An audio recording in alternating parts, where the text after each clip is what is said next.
বিসমিল্লাহির রহমানির রহিম। প্রিয় ছাত্রছাত্রী, আশা করি ভালো আছেন। আমি আপনাদের সামনে আজ valuation of common and preference স্টকের বা সাধারণ শেয়ার ও অগ্রাধিকার শেয়ার মূল্যায়নের দ্বিতীয় নম্বর ক্লাস নিয়ে হাজির হয়েছি। আর এই ক্লাসটা, এই অধ্যায়টা বিবিএ এমবিএ এর বিভিন্ন বইয়ের মধ্যে রয়েছে। আমি যদি আপনাদের এক নজরে দেখিয়ে দিই, এই valuation of common stock and preference stock কোন কোন বই রয়েছে। প্রিন্সিপাল অফ ফিনান্স বই রয়েছে, ইনভেস্টমেন্ট ম্যানেজমেন্টে রয়েছে, তারপর বিজনেস ফিনান্সে রয়েছে, অ্যাকাউন্টিং থিওরি রয়েছে, ইনভেস্টমেন্ট অ্যানালাইসিস অ্যান্ড পোর্টফোলিও ম্যানেজমেন্টে রয়েছে। এই বইগুলোর মধ্যে রয়েছে এই অধ্যায়টা। খুবই গুরুত্বপূর্ণ অধ্যায়। যারা বিবিএ পড়তেছেন এটা আপনি বারবার পাবেন। বিবিএ ফার্স্ট ইয়ার থেকে শুরু করে একদম এমবিএ ফাইনাল ইয়ার পর্যন্ত বিভিন্ন বইয়ে এই অধ্যায়টা আপনারা পাবেন। তাহলে সেই জন্য যেটা BBA first year, second year, third, fourth year এবং MBA preliminary, MBA final year, যে বিভিন্ন বইয়ের মধ্যে আমি বইয়ের নামগুলো লিখে দিয়েছি, এই অধ্যায়টা রয়েছে। আশা করি আপনারা এই আমার ক্লাসগুলো করলে এই অধ্যায়ের এই সকল বইয়ের এই অধ্যায়টা আপনারা সহজে করতে পারবেন। তাহলে আমি অঙ্ক শুরু করতেছি। আজকে নতুন একটা অঙ্ক, ক্লাস 2 এ একটা এক্সারসাইজ, যেটা আমি আপনাদেরকে বলেছিলাম এক্সারসাইজ 5, এটা করব। আর এই অঙ্কটা করলে আশা করি আপনারা আপনাদের এই অধ্যায়ের সকল কাজ সহজে করতে পারবেন। এই রুলসের ইয়ার কোয়েশ্চেনগুলো সহজে সলভ করতে পারবেন। আর পরীক্ষাতে এই রুলসের নিয়মগুলাই সবচেয়ে বেশি আসে। তাহলে আমি পরিবর্তনশীল রুলসের, প্রবৃত্তির পরিবর্তনশীল মডেলের যে নিয়ম, সেই নিয়ম অনুযায়ী আজকে অঙ্ক শুরু করতেছি। 1 নম্বর ক্লাস এটা রুলস আলোচনা করেছি। আশা করি আপনারা সেটা শিখেছেন। White place hotel incorporation, Bangla হচ্ছে কি, এটা হোয়াইট প্লেস একটা হোটেলের নাম বলতেছে। লাস্ট ইয়ার, গত বছর, পেইড এ ডিভিডেন্ড অফ টাকা 34 পার শেয়ার। পার শেয়ার মানে প্রতি শেয়ার। বলা হচ্ছে গত বছর শেয়ার প্রতি 34 টাকা লভ্যাংশ ঘোষণা করে। এটা বাংলাও দেওয়া আছে, পাশাপাশি ইংরেজির। It expect zero growth. Zero growth, growth মানে জির মান হবে গ্রোথ। আমরা এখন নিয়মিত জির কথা শিখছিলাম। এই যে জি মানে গ্রোথ, এই জির মান হবে জিরো। জি হবে জিরো কখন হবে? ইন দা নেক্সট ইয়ার, পরের বছরে। এটা কিন্তু গত বছর যেটা তারপরের বছর। মনে করেন আমরা এখন 2024-এ আছি, এর পরের বছর হচ্ছে 25। 2024-এ তো 25-এর কথা বলতেছে, এটা জির মান হচ্ছে যে 25-এ জি হবে যে জিরো, এইরকম একটা বিষয় আর কি। তারপর ইন ইয়ার 2, দ্বিতীয় বছর, এন্ড 3, দ্বিতীয় বছর এবং তৃতীয় বছর, গ্রোথ ইজ এক্সপেক্টেড 5%। এইখানে বাংলায় আছে। প্রথম বছর প্রবৃদ্ধির হার, শতকরা হার ছিল 0, এটা তো আমরা এখন বলে দিলাম। এবং দ্বিতীয় তৃতীয় বছর প্রবৃদ্ধির হার 5%। এই যে in year 2 and 3 growth is expected 5%, দ্বিতীয় এবং তৃতীয় বছর তাহলে প্রবৃদ্ধির হার কত? গ্রোথ রেট হবে 5%। এন্ড মানে এবং ইন ইয়ার 4, চতুর্থ বছর, 15% গ্রোথ, ফুল স্টপ। তাহলে চতুর্থ বছরে 15% প্রবৃদ্ধি কত হবে? 15% হবে চতুর্থ বছর। 60 বছর পর্যন্ত দেখলাম আমরা। ইন ইয়ার 5, পঞ্চম বছর, এন্ড দেয়ার আফটার, এর থেকে 6, 7, দেয়ার আফটার মানে এর পরের বছরগুলোতে, 5 থেকে 6, 7, 8, 9, 10, এভাবে যতদিন ব্যবসা করবে ওই ব্যবসা সময় পর্যন্ত বলা হচ্ছে growth should be constant. Growth should be constant. Constant শব্দের অর্থ বুঝতে হবে। কনস্ট্যান্ট শব্দের অর্থ হচ্ছে যে স্থির থাকা, পরিবর্তন না হওয়া, একই রকম থাকা। গ্রোথ শুড বি কনস্ট্যান্ট 10% পার ইয়ার, প্রতি বছর 10% থেকে যাবে। সেই জন্য বলা হচ্ছে পঞ্চম বছর থেকে পরবর্তী সময়ের জন্য 10%, 10% এখানে লাইনটা বাদ পড়ে গেছে, স্থির থাকবে। 10% স্থির থাকবে মানে পঞ্চম বছর এবং তার পরের বছর, পঞ্চম থেকে তার পরের বছর পর্যন্ত গ্রোথ স্থির হয়ে 10% থাকবে প্রতি বছর। গেল। What is the maximum price, সর্বোচ্চ দাম কত পার শেয়ার, প্রতি শেয়ারে, মানে শেয়ারের মূল্য P0 বের করতে হবে, প্রত্যেক শেয়ারের দাম কত। That an investor who required A return of 40%, একজন বিনিয়োগকারী যদি 14% বিনিয়োগের আশা করে, 14% যে ইনভেস্ট আশা করে, হ্যাঁ, ওই কোম্পানির white place hotel common stock, বলা হচ্ছে এই বিনিয়োগকারী শেয়ার মূল্য বাবদ সর্বোচ্চ কত টাকা প্রদান করবে। মানে সেই 14% যদি আশা করে, তাহলে প্রতিটি শেয়ারের দাম কত হবে সেটা আমাদের বের করতে হবে। এটাই হলো মূলত আমাদের কোয়েশ্চেন। আমরা জানলাম গত বছর সে 34 টাকা ডিভিডেন্ড দিয়েছে এবং তারপর বছরের গ্রোথ জিরো হবে। দ্বিতীয় বছর এবং তৃতীয় বছর গ্রোথ হয়ে 5% থাকবে। চতুর্থ বছর গ্রোথ 15% হবে। পঞ্চম বছর এবং তারপরে গ্রোথ স্থির হবে, কনস্ট্যান্ট হবে 10%, এটাই হবে। এরপর বলা হচ্ছে what is the maximum price per share, এই শেয়ারের দাম কত। ওই কোম্পানি একজন বিনিয়োগকারী যদি 14% আয়ের আশা করে, তাহলে প্রতি শেয়ারে কত টাকা পরিশোধ করতে হবে সেটা বের করতে হবে। তাহলে এটা বের করার জন্য এখন আমরা আমাদের অঙ্কের মধ্যে যাব। আমরা এটা বের করার জন্য এখন অঙ্কে যাচ্ছি। তাহলে আমরা কোয়েশ্চেনটা বুঝলাম। এখন আমাদের করণীয় কি? আমি আপনাদের অঙ্কের শুরুতেই আলোচনা করছিলাম, এটা 5টা ধাপে কাজ করতে হবে। প্রথমত লভ্যাংশ নির্ণয় হবে, এখানে করণীয় এটা দেখি বলতেছে, আমরা একবার রিপিট দিচ্ছি।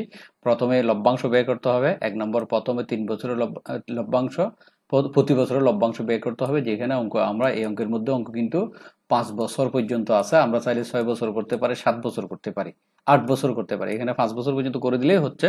6 বছর করলেও সমস্যা নাই, যেহেতু 5, 6 তারপর থেকে 10% স্থির হবে। আমরা 5 বছর পর্যন্ত করব। এরপর এটা বের করব, লভ্যাংশ নির্ণয় করব।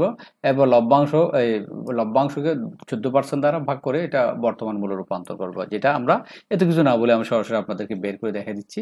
যেটা আমরা যেহেতু রুলস আলোচনা করছি, ক্লাসগুলো বড় হয়ে যাবে। তাহলে দেখেন, এক্সপেক্টেড ডিভিডেন্ড পার শেয়ার। প্রথমত আমরা লভ্যাংশ বের করতেছি D1। আমরা 1 নম্বর ক্লাসে শিখেছিলাম D1 এর সূত্রটা D0 1 প্লাস জি। আমি যাচ্ছি না, আপনারা জানেন, ডিও শিখে ফেলছেন। ও D0 1 প্লাস জি। D0 মানে কি? D0 মানে হচ্ছে গত বছরের যে লভ্যাংশটা আমরা এখানে দিয়েছি D0, last year paid dividend 34 টাকা। এই যে 34 টাকা, এটা হচ্ছে D0 গত বছরের লভ্যাংশ। লাস্ট ইয়ারের লভ্যাংশটাকে D0 বলা হয়। এই যেটা গত বছরের জন্য লাস্ট ইয়ার, এই বছরের জন্য ক্লোজিং, এই বছরের সেটা ওপেনিং DO দিয়ে, যেটা দিয়েছে D ওইটা। দেখেন 34 লিখেছে। 1 প্লাস জি, 1 প্লাস জি, জির মান 0 0 কেন হলো? এই যে আমাদের বলা হচ্ছে, আমরা এটা তো গত বছর কাজ চলে গেছে, পরবর্তী বছরে গ্রোথ জি হবে, গ্রোথ হবে 0। এই যে জির মান হবে কি 0 ইন দ্য নেক্সট ইয়ার, মানে এর পরের বছরে। সেই জন্য জির মান কত বসছে? 0 বসছে এখানে 0। তাহলে 34, 1 প্লাস 0, 1 সাথে 0 যোগ করলে 1 হবে, 1 এর সাথে 34 গুণ করলে 34 বের হয়ে গেল। তাহলে D1 বের হয়ে গেল। D1 বের করার পরে D2 বের করতে হবে। D2 বের করার জন্য আমাদের D1 আমরা দেখিয়েছিলাম, D1 এর এই যে D1 যেটা আছে সেটা মানটা এখানে বসাই দিতে হবে। তাহলে D1 1 প্লাস জি। তাহলে 1 প্লাস জি, সূত্র হচ্ছে 1 প্লাস জি, আলা 1 প্লাস জি, D1 এর মান এই 34 বসে গেল। 1 প্লাস জি, এখন 1 তো আছে, জি এর মান কত? দ্বিতীয় বছরে যদি আমরা দেখি, in year 2 and in year 3 growth should be expected 5%। জি এর মান কত হয়ে যাবে? 5% হয়ে যাবে। তাহলে এখানে 5%, এই যে 5% মানে 100কে 5কে 100 দ্বারা ভাগ, 100 দিয়ে ভাগ। আমি দেখাচ্ছি 5 ভাগ 100। যদি 5% থাকে 5কে 100 দ্বারা ভাগ করবেন, তাহলে 0.05, এই যে 0.0 বের হয়েছে। তাহলে এখানে কি লিখেছে দেখেন, এই 05। তাহলে একসাথে, একের সাথে 0.05 যোগ করলে 1.05। আমরা যদি এটার সাথে এখন এক যোগ করে, যোগ এক, একসাথেই কাজটা করে ফেলছে এরা। তাহলে 1.05 আসছে, এই যে 1.05। দেখেন 1.05, এবং 1.0 সাথে 34 গুণ 34 ইন্টু 34 গুণ করলে আমাদের ডি 35.7 বের হয়ে গেছে। D2 মান 35.70 বের হয়ে গেছে। তাহলে এটা হয়ে গেল। এরপর D3 বের করেন। D3 যখন বের করবেন, D2 মানটা বসাই দিতে হবে আগে। এখানে D2 মান এই যে বসে গেল, D2 মান 35.70, 35.70, 1 প্লাস জি, জি এর মান হবে কত? একই রকম। তৃতীয় বছর জি এর মান কিন্তু 5% বলছিল। 2 এবং 3 গ্রোথ রেট 5। তাহলে এখানে 5% মানে আমরা দেখেছি 5কে এক ক্যালকুলেটারে 100 দিয়ে ভাগ, 5কে 100 দিয়ে ভাগ করলে আমাদের এই ফলাফলটা 0.05 আসবে। এটার সাথে যোগ করলে, একসাথে যোগ করে দিচ্ছে, এটা আসছে। আর এটার সাথে 35.70 গুণ করেন, এই 37.49, এটা বের হয়ে যাবে। আশা করি এটা আপনারা বুঝতেছেন। এরপরে যখন আমরা যাব,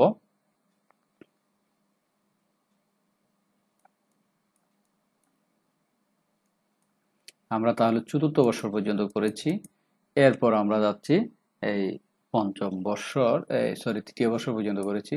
পঞ্চম বর্ষের চতুর্থ বর্ষ যা হবে, এই চতুর্থ বর্ষর দেখেন D4 সমান D3, 1 প্লাস জি, এই যে D3। তাহলে D3 মান এখানে বের করছি আমরা।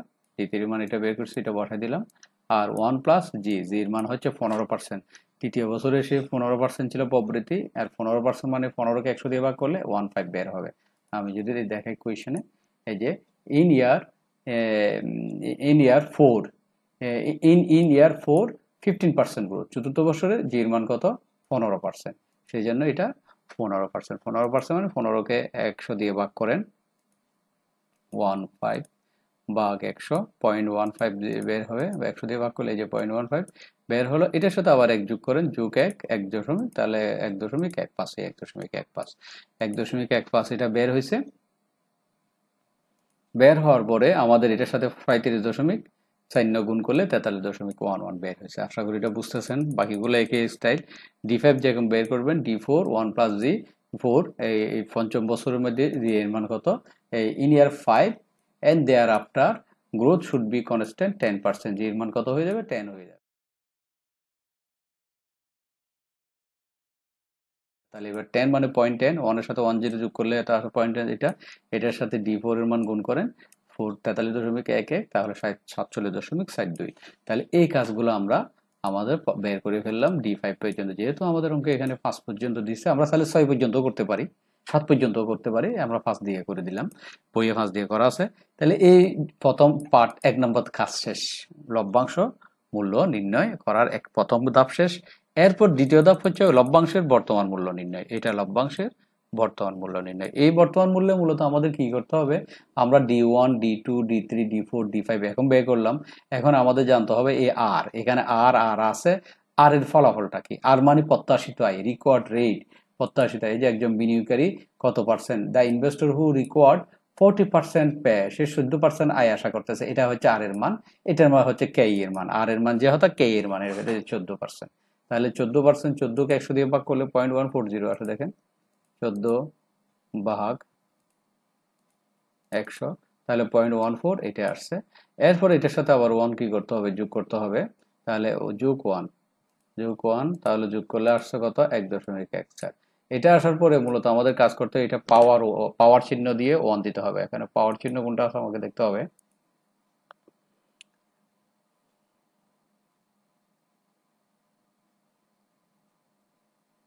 তাহলে আমরা লিখলাম 1 প্লাস আর এর মান, আর এর মান বের করার পরে কত, 1.14, এটার পাওয়ার কত আছে, 1।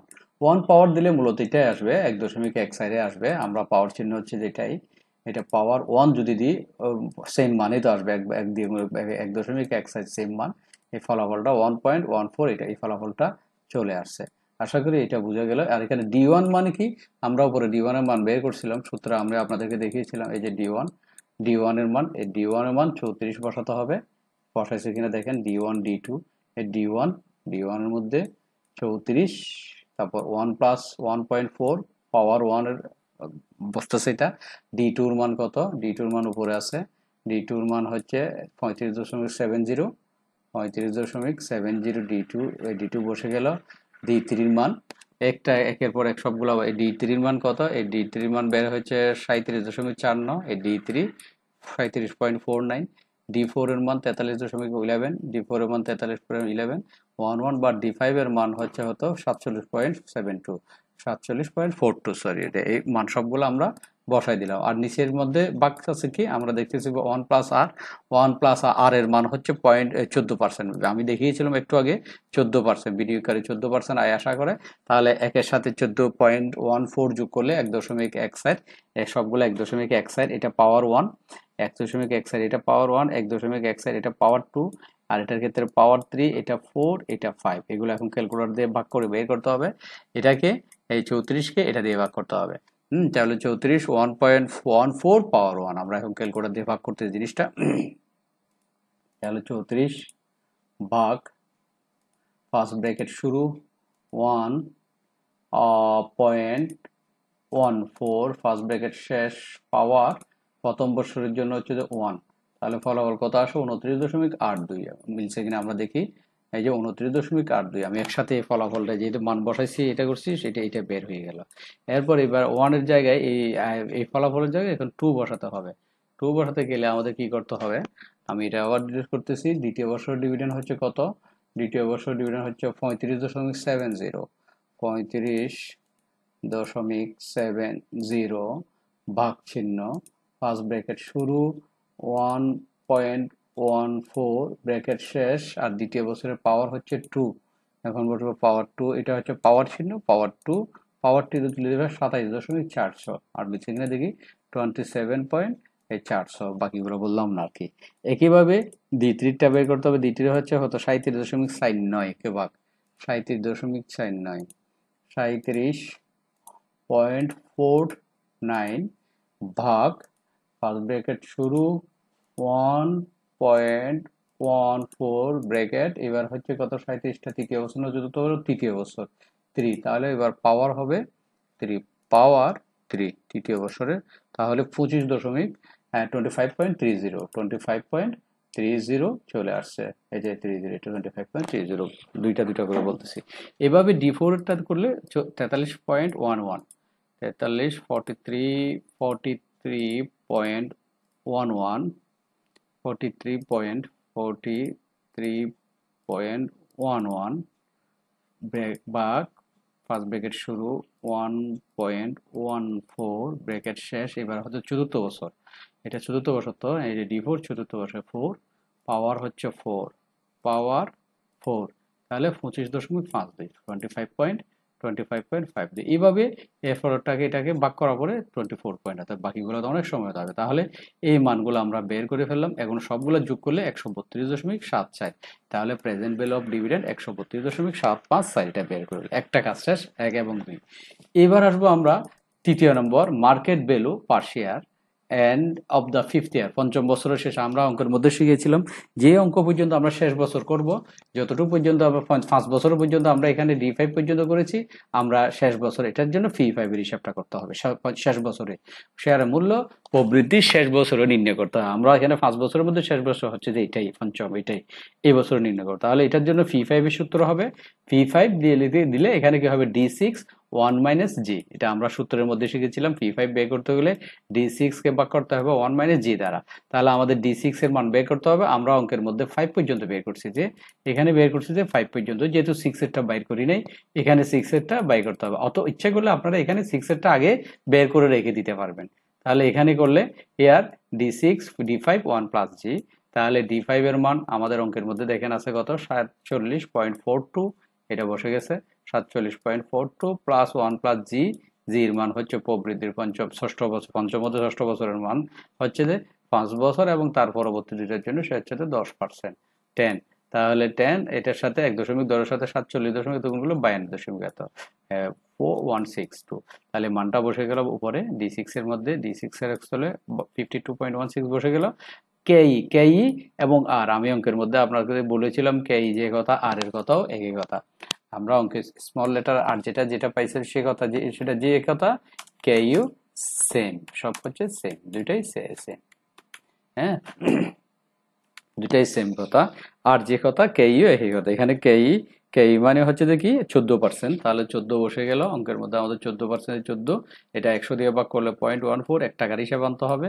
মাইনাস জি মানে আমরা এই যে বছর কাজ করতেছি ওই বছরের জির মান হচ্ছে 10, পঞ্চম বছরের জির মান হচ্ছে 10। এখানে জি আনার জন্য মনে রাখতে হবে এটা শেষ বছরের সবকিছু, শেষ বছরে আনতে হবে 10। তাহলে 0.10, 14 থেকে 0.10 বাদ দিলে পয়েন্ট এত থাকে, আর 52কে 0.40 দ্বারা ভাগ করলে 13.04.05 এটা বের করে গেল, P5 এর মান বের করে গেল। আমি আর ক্যালকুলেটর দিয়ে দেখাইলাম না, অনেকক্ষণ সময় হয়ে যাবে। এরপরে আমরা 3 নম্বরের পরে চতুর্থ নম্বর স্টেপে যাব। চতুর্থ নম্বর স্টেপ হচ্ছে দেখি প্রেজেন্ট ভ্যালু অফ P5 এর বর্তমান মূল্য। আমাদের টোটাল 5টা স্টেপ করতে হয় এই নিয়মে। P5, তাহলে প্রেজেন্ট ভ্যালু অফ P5 সমান, প্রেজেন্ট ভ্যালু অফ P5 সমান P5 কে 1 প্লাস আর হোল টু দি পাওয়ার 5 দ্বারা ভাগ। তাহলে P5 এর মান আমরা একটু আগে বের করছি, মানটা বসে দিলাম 1304.05, আর এর মান হচ্ছে 14, একের সাথে 0.14 যোগ করলে এত হয় 14 কে 100 দ্বারা, এখানে সবগুলো 1 টাকার হিসাব করতে হবে, মনে রাখবেন যেখানে এইরকম 1 থাকবে সেগুলা 1%কে 100 দিয়ে ভাগ করে 14, তাহলে বের করতে হবে 14, একের সাথে 0.14 যোগ করলে একদম হচ্ছে 14, ওইটা 5 বছর, লাস্ট বছর পঞ্চম বছরে, এখানে পাওয়ার হচ্ছে 5, পঞ্চম বছরে বের করতে হবে। তাহলে ক্যালকুলেটর দিয়ে আমি এটা যদি দেখাই 1304.05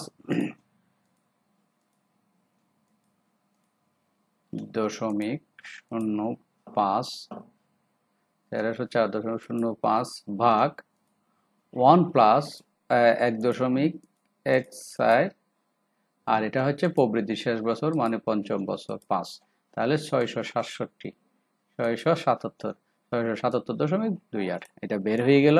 তাহলে প্রেজেন্ট ভ্যালু বের হওয়ার পরে আমাদের কাজ শেষ, সর্বশেষ পঞ্চম ধাপ, স্টেপ নাম্বার 5। 5 এর স্টেপের মধ্যে কি করতে হবে, ক্যালকুলেশন অফ শেয়ার প্রাইস। এখন শেয়ার প্রাইস নির্ণয় করতে হবে। আমরা জানি শেয়ার প্রাইস সূত্র হচ্ছে P0, present value of dividend plus present value of P5 বা প্রেজেন্ট ভ্যালু অফ শেয়ার। তাহলে প্রেজেন্ট ভ্যালু অফ ডিভিডেন্ডের মান আমরা দ্বিতীয় ধাপে করেছিলাম, দ্বিতীয় ধাপ এবং চতুর্থ ধাপের যোগফল। দ্বিতীয় ধাপ ছিল কোথায়, এই যে দ্বিতীয় ধাপ, এই যে দ্বিতীয় ধাপ, আমরা নিয়মে বলেছিলাম দ্বিতীয় ধাপ প্লাস চতুর্থ ধাপ সমান হচ্ছে শেয়ার প্রাইস। তাহলে 132.754 এটার ফলাফল দ্বিতীয় ধাপ বসছে কিনা দেখেন 132.745 এবং প্লাস চতুর্থ ধাপ হচ্ছে যে এটা বার হচ্ছে 677 এই দশমিক সামথিং, আর দুইটা যোগ করে 810.04 এবং 800/810, এটাই শেয়ার মূল্য বাইরে হয়ে গেল। আশা করি বোঝা গেল। এই অঙ্কটা যদি আপনারা বুঝেন, আমার বিশ্বাস বা আমার অতীত অভিজ্ঞতা যতগুলো অঙ্ক করাচ্ছি, এই রুলস এর অঙ্কগুলো সবাই করতে পারবেন। আমি এখানে 5 বছর অঙ্ক করেছি, কখনো 6 বছর হতে পারে, কখনো 7 বছর হতে পারে, কখনো 3 বছরও হতে পারে। আবার কখনো দেখবে যে অঙ্কগুলো আরো ছোট হয়ে যায়, ফলাফলগুলো ডিভিডেন্ডের মানগুলো দেওয়া থাকে অঙ্কের কোয়েশ্চেনের মধ্যে। এই যে আমরা ডিভিডেন্ড D1 D2 D5 পর্যন্ত ফলাফল বের করে ফেলছি, অনেক সময় এই মান সবগুলা কোয়েশ্চেনের মধ্যে এই এটার মান এগুলা দেওয়া থাকলে এই কাজটা আর করতে হবে না। তাহলে সরাসরি তখন এই ডিভিডেন্ডটা বের করে, ডিভিডেন্ডের বর্তমান মূল্য বের করে বাকি ধাপগুলো করে ফেলতে হবে। মানে প্রথম ধাপের ফলাফল অনেক সময় অঙ্কের মধ্যে দেওয়া থাকে, প্রথম ধাপ দেওয়া থাকলে সেটা না করে দ্বিতীয় ধাপ থেকে এগিয়ে যেতে হবে। আশা করি আমরা অঙ্ক করার সময় সেগুলো দেখব। এই অঙ্কটা করবেন, প্র্যাকটিস করবেন। এটাই প্র্যাকটিস করলে এই অধ্যায়ের 95% অঙ্ক শেষ, 95ও না, 97% অঙ্ক শেষ যদি এই অঙ্কটা বুঝেন আপনারা। ওকে, ভালো থাকবেন, সুস্থ থাকবেন, আল্লাহ হাফেজ।